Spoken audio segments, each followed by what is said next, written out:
Item ಯಾವುದೇ ಇರಲಿ try ಮಾಡಿ ಆಚಿ ಚಿಕನ್ ಮಸಾಲಾ. ಶಕ್ತಿ ಯೋಜನೆಯಿಂದ ಪರದಾಡ್ತಾ ಇದ್ದ ಬೆಂಗಳೂರಿಗರಿಗೆ ಗುಡ್ ನ್ಯೂಸ್. ಕೇಂದ್ರ ಸರ್ಕಾರದ ಪಿಎಂಇ ಡ್ರೈವ್ ಯೋಜನೆ ಅಡಿಯಲ್ಲಿ ಬಿಎಂಟಿಸಿಗೆ 1750 ಹೊಸ ಎಲೆಕ್ಟ್ರಿಕ್ ಬಸ್ಗಳು ಬರಲಿವೆ. ಆ ಮೂಲಕ ಶಕ್ತಿ ಯೋಜನೆಯಿಂದ ಬಿಎಂಟಿಸಿ ಬಸ್ಗಳಲ್ಲಿ ಹೆಚ್ಚಿದ ದಟ್ಟಣೆಗೆ ಕೊನೆಗೂ ಪರಿಹಾರ ಸಿಕ್ಕಂತಾಗಿದೆ. ಒಪ್ಪಂದ ಆಧಾರದಲ್ಲಿ ಕಾರ್ಯನಿರ್ವಹಿಸುವ ಈ ಬಸ್ಗಳು ಬೆಂಗಳೂರಿನ ಸಾರಿಗೆ ವ್ಯವಸ್ಥೆಗೆ ಹೊಸ ಚೈತನ್ಯವನ್ನ ನೀಡಲಿವೆ. ಪ್ರಯಾಣಿಕರು ಈ ಬಗ್ಗೆ ಸಂತಸವನ್ನ ವ್ಯಕ್ತಪಡಿಸಿದ್ದಾರೆ.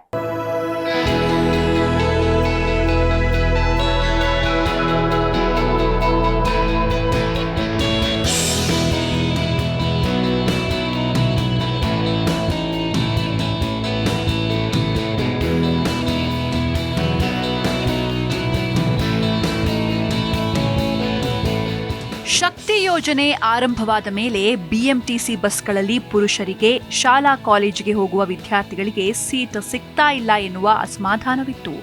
ಆದರೆ ಇದೀಗ ಕೇಂದ್ರ ಸರ್ಕಾರದ ಪಿಎಂಇ ಡ್ರೈವ್ ಯೋಜನೆ ಅಡಿಯಲ್ಲಿ ಬಿಎಂಟಿಸಿಗೆ ಮೊದಲ ಹಂತದಲ್ಲಿ 1750 ಹೊಸ ಬಸ್ಗಳು ಬರ್ತಾ ಇದ್ದು, ಇದಕ್ಕೆ ಪ್ರಯಾಣಿಕರು ಫುಲ್ ಖುಷ್ ಆಗಿದ್ದಾರೆ.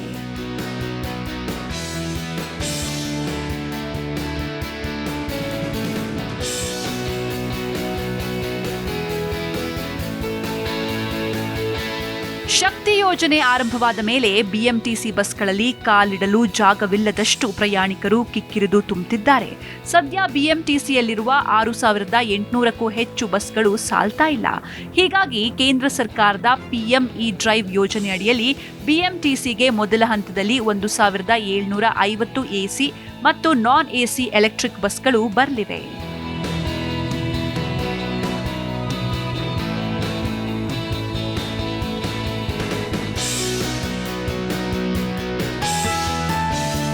ಮೊದಲ ಹಂತದಲ್ಲಿ ಸಿಇಎಸ್ಎಲ್ ಸಂಸ್ಥೆ ಟೆಂಡರ್ ಪ್ರಕ್ರಿಯೆ ಮೂಲಕ ಏಕಾ ಮೊಬಿಲಿಟಿಗೆ 1750 ಬಸ್ಗಳು ಹಂಚಿಕೆ ಮಾಡಲು ಮುಂದಾಗಿದೆ.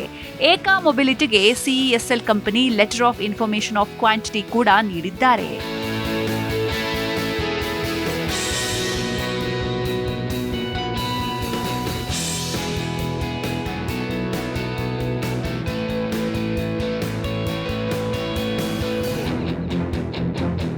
ಇನ್ನು 1750 ಹೊಸ ಬಸ್ಗಳಿಂದ ಬಿಎಂಟಿಸಿಯ ಹಳೆಯ ಬಸ್ಗಳಿಗೆ ಮುಕ್ತಿ ಸಿಗಲಿದೆ. ಸಾಮಾನ್ಯವಾಗಿ ಈ ಬಸ್ಗಳಲ್ಲಿ ಡ್ರೈವರ್ ಕಂಪನಿ ಕಡೆಯಿಂದ, ಕಂಡಕ್ಟರ್ ಬಿಎಂಟಿಸಿ ಕಡೆಯಿಂದ ಬರ್ತಾರೆ.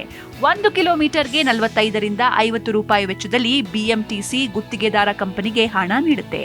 ಈ ಎಲೆಕ್ಟ್ರಿಕ್ ಬಸ್ಗಳು 12 ವರ್ಷಗಳ ಕಾಲ ಗುತ್ತಿಗೆ ಆಧಾರದಲ್ಲಿ ಬಿಎಂಟಿಸಿಯಲ್ಲಿ ಸಂಚಾರ ಮಾಡಲಿವೆ.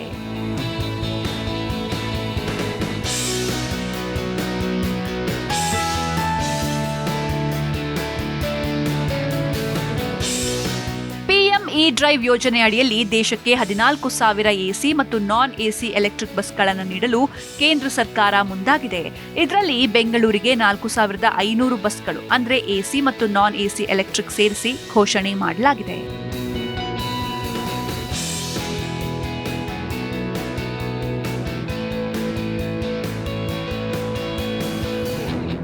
ಇನ್ನು ಈ ಬಗ್ಗೆ ಬಿಎಂಟಿಸಿ ಪ್ರಯಾಣಿಕರು ಸಂತಸ ವ್ಯಕ್ತಪಡಿಸಿದ್ದಾರೆ.